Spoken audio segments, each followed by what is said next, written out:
आप देख रहे हैं BA न्यूज, खबर हमारी फैसला आपका। इस वक्त की बड़ी खबर। बरेली, कोलकाता में एक जूनियर डॉक्टर की रेप के बाद हत्या के विरोध में पूरा देश उबल रहा है। देश के कोने कोने से प्राइवेट डॉक्टर अपना विरोध प्रकट कर रहे हैं।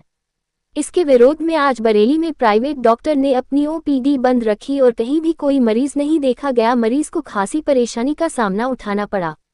IMA केंद्रीय नेतृत्व के आह्वान पर बरेली में आज इंडियन मेडिकल एसोसिएशन के अध्यक्ष डॉक्टर राजीव गोयल, उपाध्यक्ष डॉक्टर निकुंज गोयल और सेक्रेटरी डॉक्टर गौरव गर्ग के नेतृत्व में 3 सूत्रीय ज्ञापन वन पर्यावरण मंत्री डॉक्टर अरुण कुमार को दिया। दूसरा ज्ञापन IMA से जुलूस निकालकर चौकी चौराह गए, उसके बाद जिला अधिकारी को दिया। ज्ञापन में उन्होंने मांग की है कि अस्पतालों में डॉक्टर और कर्मचारियों के लिए समुचित सुरक्षा व्यवस्था की जाए, सख्त कानून को लागू किया जाए, चिकित्सा पेशे से जुड़े लोगों के लिए संपूर्ण सुरक्षा प्रदान की जाए और उनका उत्पीड़न करने वालों के खिलाफ गंभीर धाराओं में मुकदमा दर्ज किया जाए। भारतीय चिकित्सा परिषद से मांग की गई है कि मेडिकल छात्रों और आधुनिक शिक्षा पद्धति के मेडिकल छात्रों की सुरक्षा संबंधी नियमों को और कड़ा किया जाए, जिससे डॉक्टर मेडिकल कर्मचारी निर्भीक होकर अपना कार्य कर सके। कोलकाता कांड में जूनियर महिला डॉक्टर के साथ बलात्कार और निर्मम हत्या के अपराधी को मृत्युदंड दिया जाए और इस प्रकार का हत्या करने वाले अपराधियों के खिलाफ कड़ा कानून बनाया जाए ताकि दोबारा किसी भी व्यक्ति की इस प्रकार का कुकृत्य करने की हिम्मत न पड़े। IMA हाल में बड़ी संख्या में बरेली के प्राइवेट डॉक्टर ने अपने अपने प्रतिष्ठानों की OPD बंद करके कल कोलकाता कांड के विरोध में धरना प्रदर्शन किया और ममता सरकार के खिलाफ नारेबाजी की। मालूम हो कि 8 और 9 अगस्त की रात को कोलकाता के मेडिकल कॉलेज में जूनियर डॉक्टर की हत्या कर दी गई थी, जिस घटना ने पूरे देश को हिलाकर रख दिया है। ज्ञापन देने वालों में doctor Vinod Pagrani, doctor Vimal Bhardwaj, doctor IAS Tomar, doctor Rajeev Agarwal, doctor R Bhaskar, doctor Sachin Agarwal, doctor Sudhir Saran, doctor Somesh Mehrotra, Gaurav Garg, doctor Nikunj Goyal, doctor RK Singh, doctor Rajkumar Mittal बड़ी संख्या में डॉक्टर IMA भवन में उपस्थित थे। कोलकाता में जो घटना हुई है एक डॉक्टर बिटिया के साथ, ये बहुत ही दुर्भाग्यपूर्ण है और पूरा देश इसके साथ व्यथित है। हम डॉक्टर्स विशेषकर, तो मैं तो चाहूँगी कि उस बच्ची को न्याय मिले। डॉक्टर्स के लिए जो 24-24, 36-36 घंटे लगातार ड्यूटी करते हैं जूनियर डॉक्टर्स, उनको एक सुरक्षित माहौल में काम करने की सुविधाएं मिलें, क्योंकि वो डॉक्टर सारे दिन रात समाज की सेवा करते हुए और सारा कुछ इतना जो कर रहे हैं उसमें अगर उन्हें सुरक्षित वातावरण भी ना मिल सके, वर्किंग कंडीशन भी अगर सुरक्षित ना हो, तो कैसे काम करेंगे। मेरा तो यही संदेश है कि सुरक्षा सबसे पहले ज़रूरी है। वर्किंग कंडीशन की सुरक्षा ही डॉक्टर्स को आगे काम करने के लिए प्रेरित कर सकती है। Thank you. जो है सभा IMA की तरफ से सभा की गई है और जो हत्या की गई है उसमें बंगाल में, इसमें क्या कहना चाहते हैं?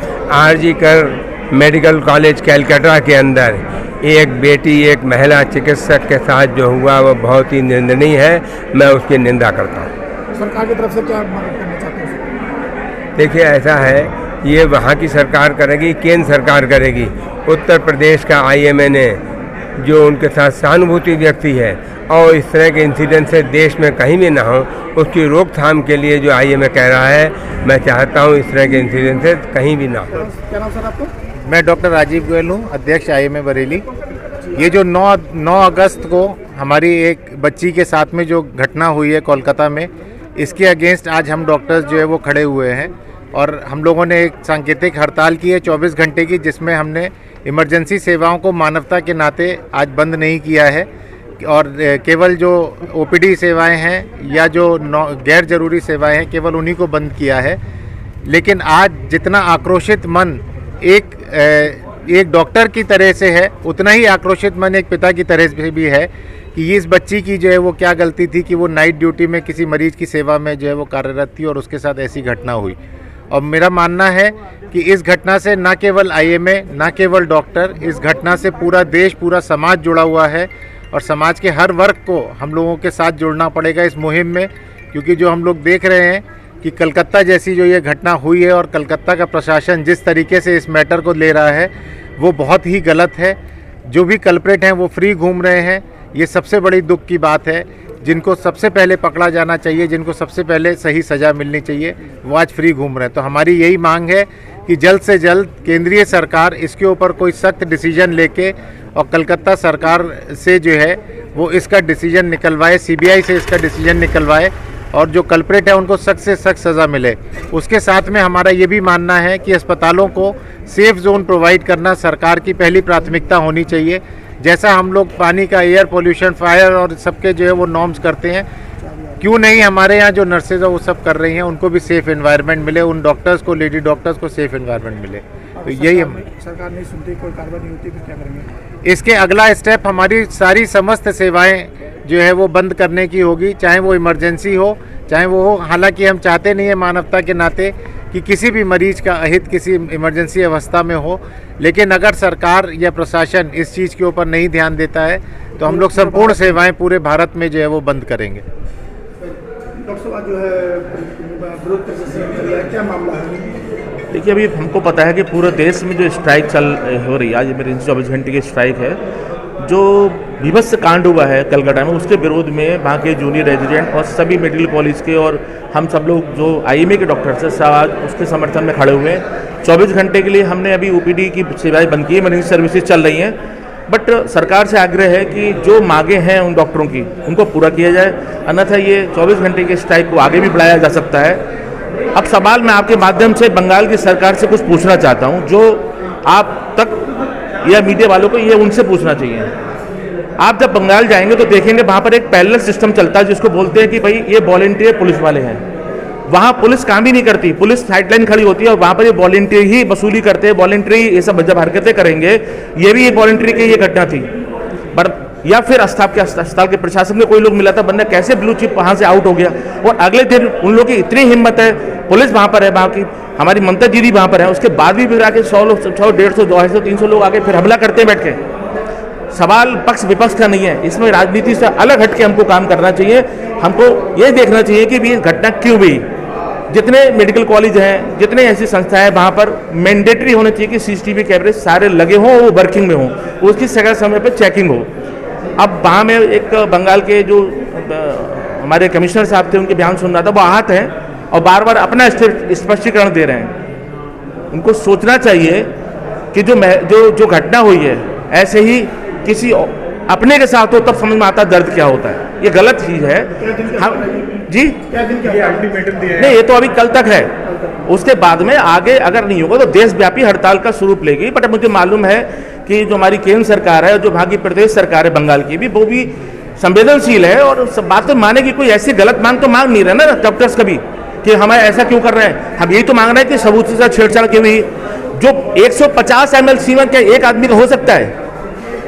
हमारे सारे विपक्ष के नेता या उनके जो एक सांसद हैं तृणमूल के, उन्होंने भी समर्थन किया है। गलत चीज़ तो गलती कही जाएगी ना। ममता दीदी ने कल प्रोटेस्ट किया, तो मैं जानना चाह रहा हूँ प्रोटेस्ट किसके खिलाफ किया। मैं मानता हूँ वो भी महिला है और हम सब भी उनके साथ खड़े हुए हैं, हम राजनीति नहीं करना चाहते। बट समस्या ये है कि ये घटना क्यों हुई, उस घटना का समर्थन कौन क्यों बचाया जा रहा है, किस उद्देश्य से बता, जब वो कितने सिर वाला सही, कितना ही पावरफुल सही। नहीं, रैली निकाली जाएगी, सांकेतिक रैली, शांत प्रदर्शन करेंगे हम लोग, यहाँ से लेके जाएंगे चौकी चौराहे तक। एक सांकेतिक एक संदेश पूरा देश में जाए कि पूरा देश उस बच्ची के साथ खड़ा हुआ है, यही हमारा संदेश है। हम नहीं चाहते कि जनता को कष्ट हो, लेकिन फिर ये भी आगे सुनिश्चित हो कि आगे कभी ऐसी घटना पुनरावृत्ति ना हो।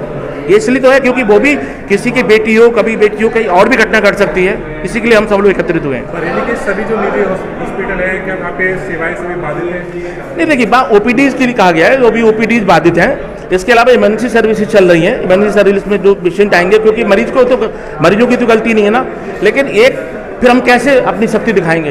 तो इसलिए एक उम्मीद है कि हम मरीजों को हम नुकसान ना पहुंचाएं, मरीजों को तुरंत त्वरित इलाज मिले, इसीलिए तो केवल OPD बंद की गई है। उसके अलावा इमरजेंसी सर्विसेज चल रही हैं, जो मरीज भर्ती उनकी भी सेवा की जा रही है। सरकार संज्ञान नहीं लेती आपकी, जिस तरीके से आप नहीं, सरकार संज्ञान लेती है, बट इसमें क्या है, राजनीति शुरू हो जाती है कि वो वहाँ उसकी सरकार है। लेकिन वहाँ मैं दलगत राजनीति से हट के कहना चाह रहा हूँ कि ये एक मानवीय दृष्टि से जो एक तरीके से मर्डर है, एक तरीके से कुकरत है, इससे बड़ा घिनौना काम क्या हो सकता है। उसकी बच्ची के 90 डिग्री पे पैर घुमा दिए गए, मुंह दीवार से रगड़ दिए गए। ऐसे लोगों को बचाना चाहिए क्या?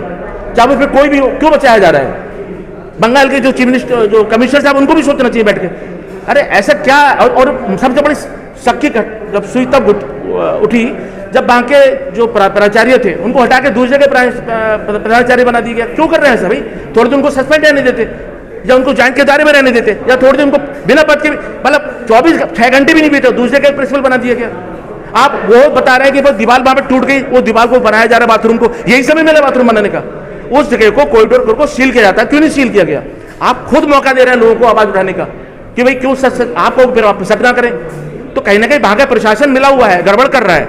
इसी के लिए दोबारा घटना ना हो।